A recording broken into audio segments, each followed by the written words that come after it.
musica.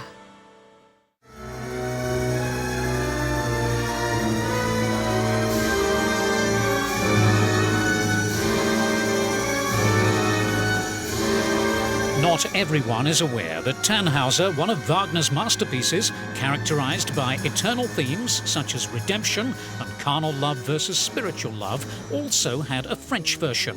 In 1861, as Wagner was determined to conquer Paris, he accepted to have a libretto translated into French, as well as a traditional ballet for his opera. It was an enormous flop.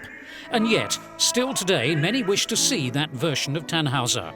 The opera in Monte Carlo made that dream come true, thanks to its Director General and his lifelong wish to turn it into reality.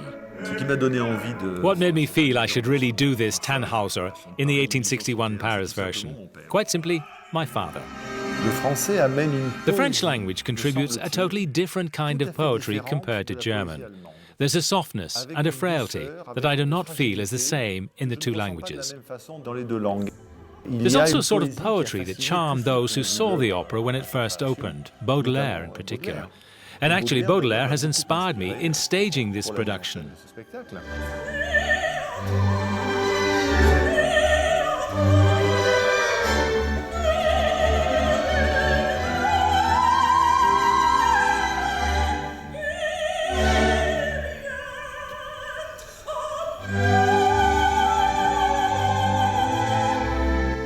I discussed it with the stage director. Neither of us is afraid of a challenge. When he asked me to conduct this Tannhäuser, I said, yes, that's me.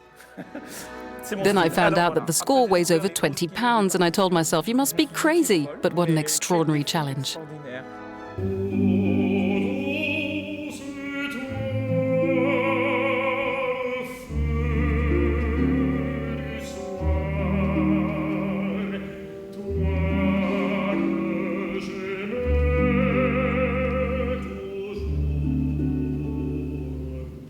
I think you grow through certain works of art. You get to a higher dimension.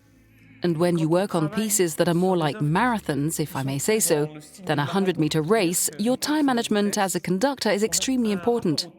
You really have to build the architecture of the evening time-wise. You have to know how to manage all the shifts in tempo, so many of them throughout the opera, and I'm talking hundreds. So you relate to time in a totally different way, just like a long-distance runner versus a 100-meter sprinter relates to it. We really have to develop the architecture of the piece to its tiniest detail, and the amount we learn through that is enormous.